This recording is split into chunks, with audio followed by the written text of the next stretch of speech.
Love your polo today, by the way, Rory. Straight out of Andy Jacobs' wardrobe, isn't it? It's an absolute disgrace. There's nothing wrong with this. Like, I'm not even saying like it looks like it. Like, I think he genuinely has that polo. Get out of it. He genuinely does, though. Well, Why are you getting annoyed? You can say what you like about Andy Jacobs, but there is no doubt in my mind that he's an incredibly well-dressed, sartorial man. He's better dressed than me, mate. Yeah, I know. I'll tell you that, paraffin.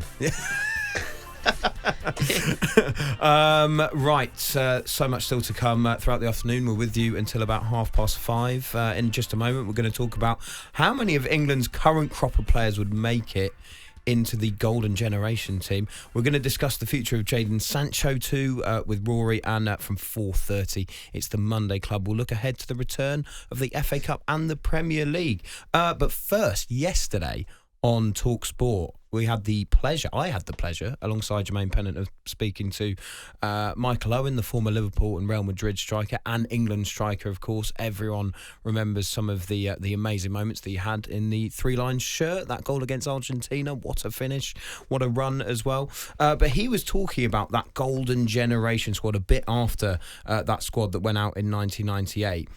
And I asked him whether some of the current English players could have made it in to that team.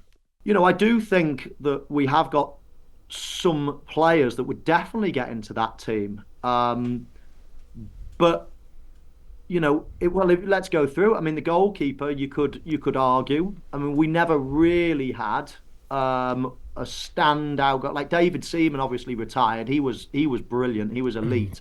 After that, we chopped and changed, you know, David James, Paul Robinson and etc.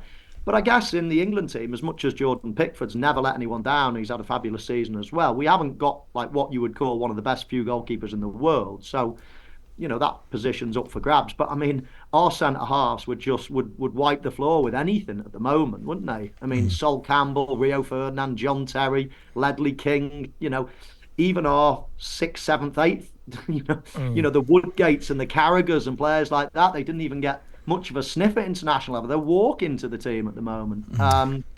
You know, I think over the last few years, Kyle Walker has been absolutely outstanding, and I think he would be the right back, even though Gary Neville was absolutely brilliant himself. And then you go into the midfield, and we've got some great players now. You know, obviously Jude Bellingham and the likes of Declan Rice and whatever. But you know, if we had played like I'll go to my grave wondering what would have happened if we played a different system. If we had played like a 3-5-2 or something, then I mean, I'm convinced we would have won something. But you know, Scholes, Lampard, Gerrard as a three in midfield, we used to kill them. We used to basically play two of them when everyone else was playing three or even four sometimes. And then we always used to say, oh, well, them two can't play together. Well, no wonder they're playing against about 5 Spanish lads that are all running around them. You know, we were so old-fashioned in the way we were playing. But those three players, listen, if you were playing against a top team, you could bring David Beckham into the, you know, inside a little bit. If you're playing against a lesser team, then play him as the right sider. You got Ashley Cole as the best left back or best wing back in the world at the time. You know, the likes of myself and Wayne Rooney up front. You know, I think there wouldn't be many, put it this way, that get in the team from this generation.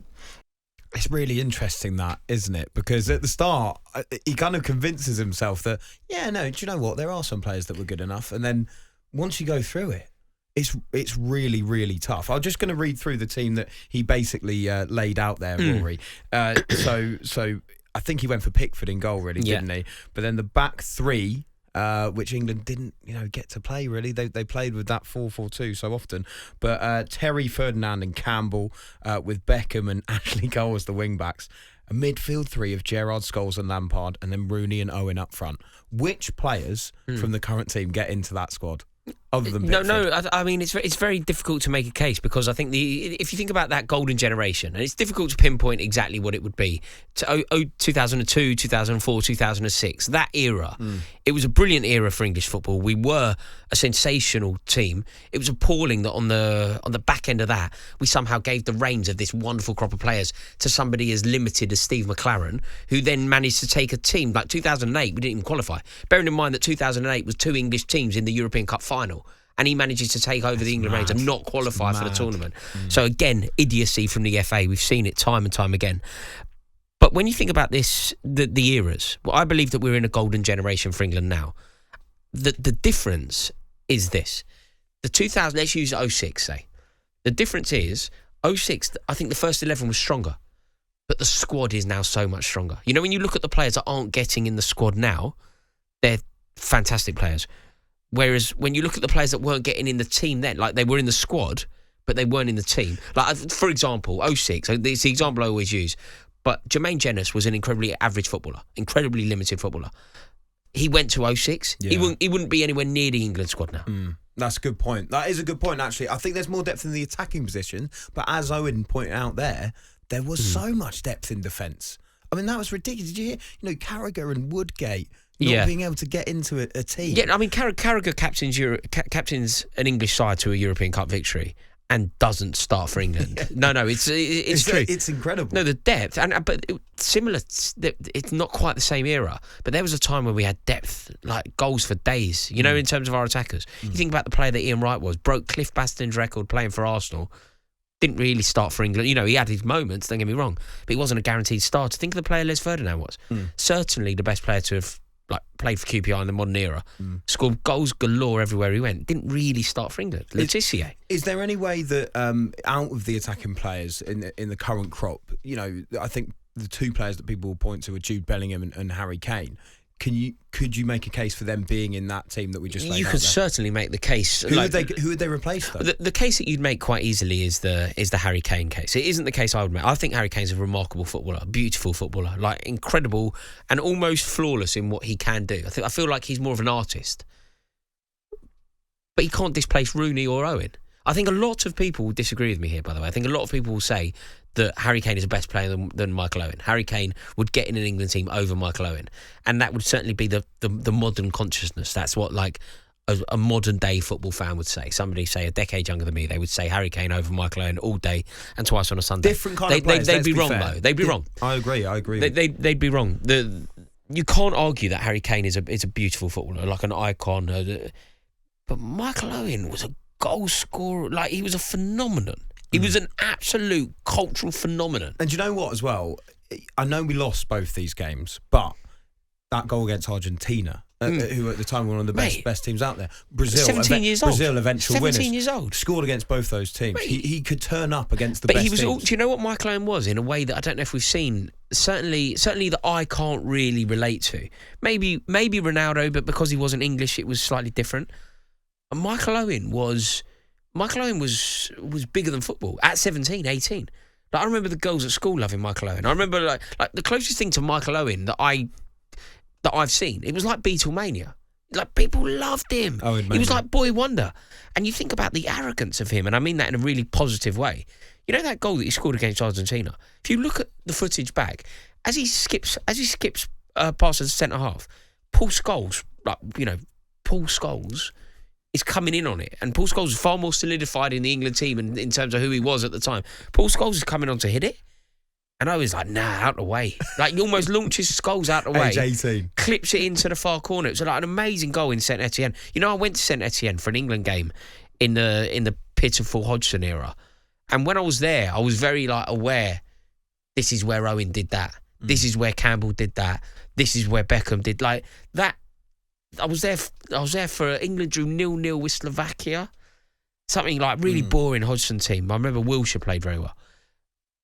But that's the power of that golden generation, that I was looking at a game, 25 years later, going, oh my God, this is where it took place, and we didn't even win it. Yeah. Do you ever think it was something that Owen brought up yesterday? As much as he said, I wish we'd played a different system because we'd have absolutely dominated the midfield, which is such an interesting point, isn't it? Especially because given that Scholes was kind of forced out onto the left. You had Hargreaves as well. Do you remember? Yeah, exactly. Hargreaves had the tournament of his life. That one, didn't he? He did. Yeah, that was 06, wasn't it? Yeah, tournament of his life. Well. But the other thing he said was actually, the draws that England got for the most part were tough. For that team. No, that's not true. But that's not true. You could point to Brazil in 2002. Yeah, playing Brazil. Argentina. They're a good team. Of course. You're going to play good teams. But I remember the group stages were fairly, like, if you think about 02, if we call 02 part of the golden generation, we made a pig's ear of the qualify. Like, we had Nigeria, Sweden. I remember we drew. Danny Mills made a big mistake in the game against Sweden. talkSPORT's Danny Mills, of course. Mate, he played in the World Cup. I'm just pointing. I didn't play. I'd love to have played. But no, we had difficult draws in as much as ultimately we were going to play someone tough. But the groups weren't particularly tough. Paraguay, remember Paraguay and Germany? Paraguay, Trinidad and Tobago. Yeah, it wasn't particularly tough. Sweden. Yeah. I don't agree that we had a particularly tough draw. I mean, yeah, but the groups were groups were easy, but eventually you get to those big knockout games. Yeah, but they're the games you've got to win. I feel like it's the Southgate. Gareth Southgate didn't have to. That's why Gareth Southgate made such a pig's ear of it. Because he could have actually won a World Cup barely playing anyone. Yeah, because the draws were kind of, especially that 2021 Euros, I think. Because even the Italy game in the final is so winnable because they're an ageing team. But also the World Cup in Russia. I know that was very early in the Southgate era, but the World Cup in Russia, like on the route to it, on the route to the semi-final, the hardest game we played was Sweden. Yeah, I know. And then lost to Croatia. Again, probably a beatable side. And, I mean, it was a good France team, let's be fair. Yeah, we might not have beaten France, but we never got to play them. You never know, do you? Anyway, this is The Social here on talkSPORT 2. Next up, we're going to talk Chelsea. What does the future hold for Jadon Sancho? And are the club going to stay at Stamford Bridge? On AM, on DAB, via the talkSPORT app and on your smart speaker. talkSPORT.